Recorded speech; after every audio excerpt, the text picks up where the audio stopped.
All right, back here on Center of Attention.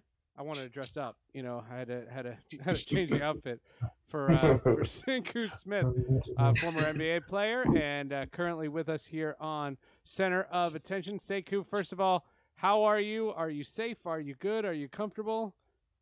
Everybody healthy? Yeah, man. The family's good. We're here in suburban Atlanta, in Marietta, Georgia, sheltering in place, as they say. Getting to know each other all over again. My wife and the kids and I, two in college, came home early from school, so we're getting reacquainted and then figuring out our neighborhood. I had no idea how many neighbors I had until the last 6-7 weeks. Did you feel any temptation to go bowling or get a haircut? No bowling, no tattoos. You see, I obviously no haircut. No tattoos, huh? No tats. Didn't get nails done. None of that stuff. We've been to the grocery store. We've been to Costco enough times to last us a lifetime. But other than that, it's been really basic, man. It's been an interesting time because you get a chance to slow down right now at a time when we're used to going, you know, like crazy. Playoff time, I'm usually on the road. I'm gone for 6-7 weeks, you know, and to be home now has been interesting. You know, let me ask you this, Sekou, and thanks again for taking the time and coming on the show. You know, as an NBA analyst now, are you pushing for the NBA to come back? You know, are you thinking that they need to kind of scrap it? We've talked about it a lot on this show, and you know, I have my definite opinions of it. But what is your opinion on if they should try to bring it back? Yeah, listen, I think the number one concern is safety. I could care less about games for the sake of games or games because somebody is bored or is yearning for basketball. We all are. We all want, you know, to be back to some sort of sense of normal, but that's not realistic. Anybody who's paid any attention to the health officials who've talked about what's going on right now knows we're not in line for normal anytime soon. So if they can't do it and ensure people's safety, no, I think you have to err on the side of safety for all people. With the number of people who've died from coronavirus complications and the virus itself, anybody that would suggest we should have games over safety is crazy to me. But that's what's being suggested, and that's kind of my issue. You know, I coach my son's AAU team, and even on the AAU level, this is little cats. You know, it's talking about opening up and everything. And the thing about it is they're marketing it to the different cities who are opening up in different states, like Georgia, like Florida. You know what I mean? And I just think that's irresponsible as a whole, no matter if it's Trump saying it, no matter if it's the NBA or the NFL or the MLB, whoever. I just think from a medical standpoint and a scientific standpoint, I think it's just irresponsible because you're looking over business. You know, from a business standpoint, it makes sense. Right. But from a health and, containment of the virus and keeping people safe and everything, I just don't see it making any sense whatsoever.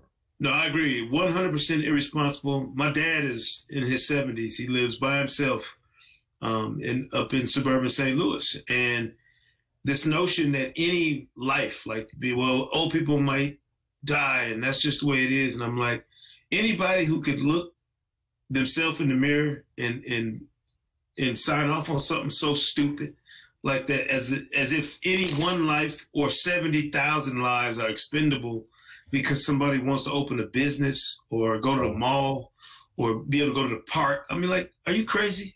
I mean, it's foolishness to me. And I feel bad. My dad's a Vietnam vet. He and I talk every day, and we talk about this. The idea that we would make our elderly expendable now so we can get back to normal, to me, is cruel and unusually stupid as an idea. I hear you, and we've echoed the same sentiment many times on the show, and Atan knows I'm in complete agreement. My problem, though, and I just do the devil's advocate because we are all financially able to do that. The people who are destitute now, who are unemployed and are scared out of their minds, do you take any consideration that some risk is worth it? And again, you're not getting the dissenting opinion. What I'm saying is there are people out there. I think it comes off wrong when we say it because we're all in these comfortable homes and we all have a roof over our head and we all have food on our table. if our problem is going to Costco, then we don't have the same problems that millions of people currently have. Yeah, that's fair. But I'll tell you this. You mentioned 2 words. I'll take destitute over dead any day. I understand. I agree with that too. It's just plain and simple. Like, it has to be addressed. I'm not disagreeing. It has to be addressed. You can come back from destitution, right? Right. Mm-hmm. I hadn't seen anybody walk back from dead lately. So I'll take destitution. That's AMC on Sunday nights. No, just kidding. That's a great point. Hey, so Sekou, shifting gears a little bit to The Last Dance. I've been enjoying watching it. I've been watching it with my son, and and it's opened up a different side of MJ that we haven't really seen before, and that's the human side. That's the part that I thought was really telling, and I was kind of surprised because I didn't think, MJ's kind of a private guy. He doesn't really show, a lot of the him agonizing over different things. And were you kind of surprised that he showed some of that personal side of himself? I wasn't surprised until these last 2 hours. It was shocking. I mean, and it was an emotional show to watch, knowing the relationship he had with his dad and understanding what his father meant to him and how close they were. And then to see him get emotional about something that wasn't about his dad, that's what shocked me. At the end of the first hour, when he got emotional and needed a break because he was talking about how competitive he was, I was expecting him to do that, talking about his dad, which tells you something about his abilities to compartmentalize things and to really be introspective. But you're right. Peeling the cover back on MJ like this has been it's beyond interesting. It's been a revelation, because when I was a kid watching Michael Jordan compete and play at the level he did, I didn't associate humanity with him. I thought he was a superhero. He looked like he was otherworldly. So to see him now and to find out how vulnerable he was and how much his emotions were playing on his ability to perform at that high level, and then the burnout, the fact that he stopped at the end of that first three-peat, and then he walked away in 98 at a time when a lot of people don't know how to walk away with that storybook ending, making the shot over ground. It's like he walked away twice at moments when most of us would, in our greedy, egotistical selves, would have said, oh no, I got to try, I got to play this thing out until the wheels fall off. There's a lot of interesting points brought up, and I just want to go over a few of them in these last few episodes. Can I just can I interrupt for 1 second? Go ahead. I just want to address something in the chat. I was doing a camera test during the break, and no, I am not wearing my Sports Illustrated shirt in response to the Michael Jordan documentary. And someone asked that in the chat, and he's not wrong for asking. I just don't want assumptions to be made, and I didn't even think about it. Oh, yeah, I just think this shirt is too damn white, and I'm trying to prove it to somebody. And that's all it was. Continue, please. That's funny. So what he's referencing is in the last segment that we was talking with Amani Jones, and we talked about the part where Sports Illustrated attacked MJ. And he said, washed. I forgot when he was playing baseball, and MJ hasn't spoken to him since. So then we come back from break, and Seth's wearing that Sports Illustrated shirt. It makes it look like he's in support of Sports Illustrated. So that's why he was making that clear. That I was wearing, the Supersonics jacket, was hot, and it was getting hot under these lights. So I got you. Okay. Hey, that's all it was. I got you, though. I got you. No, so one of the things that I saw that was interesting that I heard a lot of topics of was his MJ's treatment of teammates. MJ's method of trying to get the most out of his teammates. And that's taken a lot of conversation. I mean, of course, they zeroed in on his treatment of Scott Burrell. And Scott Burrell, if anybody knows Scott Burrell, he's the nicest guy on earth. Right. I didn't, in any of the subsequent interviews, I didn't expect him to say a bad word about MJ, and he did. But do you think that level of what they're showing, the berating of MJ, what was your take on that? Because a lot of people have different views of that effectiveness. Was it bullying? Was it berating? Was it just getting the most of his teammates? Is that what a leader is supposed to do? Was he being a bad leader for that? What was your take on that? Well, it's funny. After the first couple episodes, I texted a buddy of mine who lives out in L.A., and I was like, Jordan's an a-hole, like, you know, you heard about it. You heard that he was that kind of leader, like that his leadership style was not patting you on the back. It was punching you in the chest. Right. And you know, for a lot of us, we grew up in that era where it was tough love. Like your coaches, teachers, parents, the discipline was different. The way you dealt with people was different. The evolution of how you lead now is so much more reasonable than it was back then. You know, your parents brought you up in a way that you probably don't bring your kids up. Like, you know, I can tell you right now, we got 3 kids. The amount of whoopings that have happened in our household for my kids growing up is minuscule compared to the amount of times me or one of my 4 siblings got a whooping for something. I mean, it's like, it's not even close. So you gotta park it in the times. You have to put it in the context of what was going on. But I do think there was an edge to Michael Jordan in the way he dealt with teammates and other people, front office, whoever, that wouldn't have allowed him to be as successful as he was if he didn't straddle that edge of going over the top at times. And you can like it, dislike it, whatever.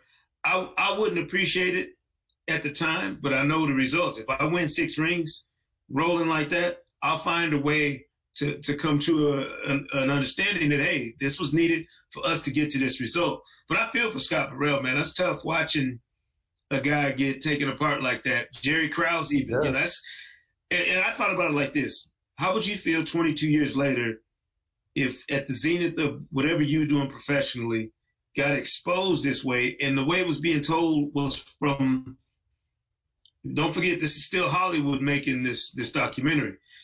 There has to be a villain.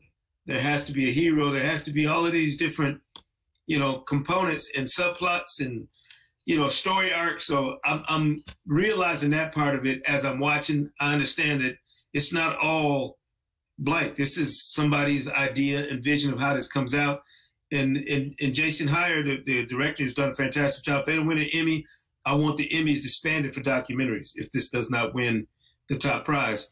He's done this in a way that's masterful for a filmmaker because he's made you get emotionally and, you know, connected or invested in each and every one of these, you know, plot points that have gone on. It's dragged us from one week to the next in ways that it doesn't do in today's media, where you can stream something and consume it all at one time.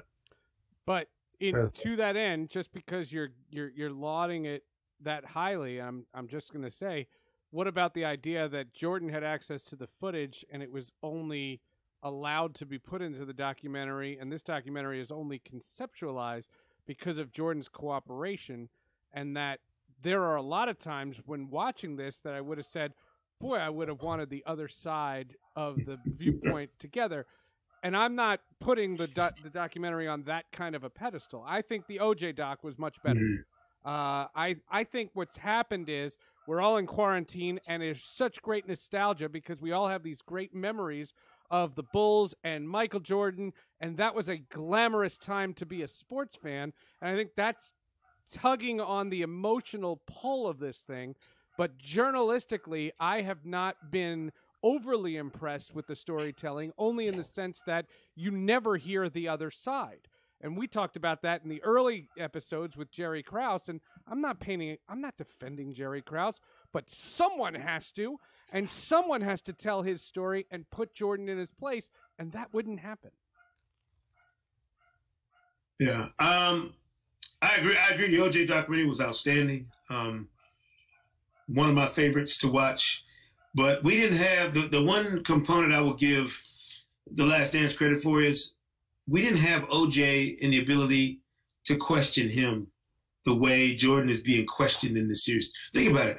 We've never heard Michael Jordan answer some of the things that have been brought up in this documentary. We also didn't have the perspective of time in terms of we've been allowed to take Isaiah Thomas. We've been allowed to take some of his greatest foes and talk to them. I mean, to have all these guys, not at the time, not at the moment when it was going on, but years removed. So everybody's perspective gets colored by the distance and time from the events we're talking about. I don't have as big a problem with that part of it because you got to remember, Andy Thompson who's Michael Thompson's brother and Klay Thompson's uncle, fantastic, producer at NBA Entertainment, who deserves a ton of credit for coming up with the original concept of embedding with that team. I had him on my podcast. The footage they shot, to me, is what's most revealing. The at the time footage, that 97, 98 season and the stuff that goes back historically, that has been the real remarkable revelation of what we've seen. Having Jordan balance it out with current, observations about what was shot, to me, is what gives this documentary a little bit of leeway in terms of the storytelling. This is not a balanced story. This is The Last Dance, and it should be The Last Dance based on Michael Jordan's recollection of how things went down. But just an example, like CBS immediately came out with an article after the episode with the Sonics, with the Seattle Supersonics, because Jordan is quoted in the documentary saying, "I had no problem with the glove. I had other things on my mind." And there's documented evidence that every time Gary Payton faced the Bulls, Jordan had a lot of trouble with Gary Payton. And Gary Payton is going out of his way to explain how to defend Michael Jordan and how nobody did it. And all I'm saying is, do you think that's not something that would add an element to it? Because I'm not trying to knock Michael Jordan down a peg. I'm just trying to tell the story completely. Yeah, look, put it this way: do we have to knock him down a peg? What's trouble? What do you consider trouble? What's his numbers at the end of those games he played against Gary Payton? Payton held Jordan to 22 points on 6 of 19 shooting in a Sonics victory in the NBA Finals, and that's the game that they're referencing. Right. I don't know what number game it was. I know, but I'm saying, think about it. That's a moment in time, and if we're talking about the entire picture of what we're talking about, I was not a Michael Jordan fiend when he was playing. Literally, somebody said, "Well, do you remember you were when Jordan retired?" I was like, "No, I remember where I was when we found out Magic Johnson had HIV, because I'm old enough to." That's different. But I didn't spend my time from 1991 to 1998, like every waking moment, wondering what's going on with Michael Jordan. Just what?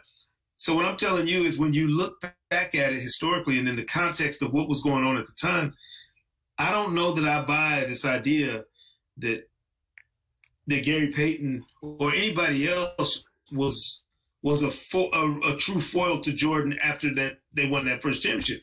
Payton may have played him better than most people, but gave him trouble or whatever. I mean, that's all. You got to be very careful about how you got to be careful about how you evaluate that. If you Michael Jordan and you went 6 for 6 in finals and won 6 MVPs, would you really think anybody gave you problems? I mean, and that's what I'm saying. It's everybody's perspective. Like GP thinks, I locked Jordan up. Well, I'm sure you think you did, but he's got 6 rings and 6 MVPs and 6 finals MVPs. To say, good response.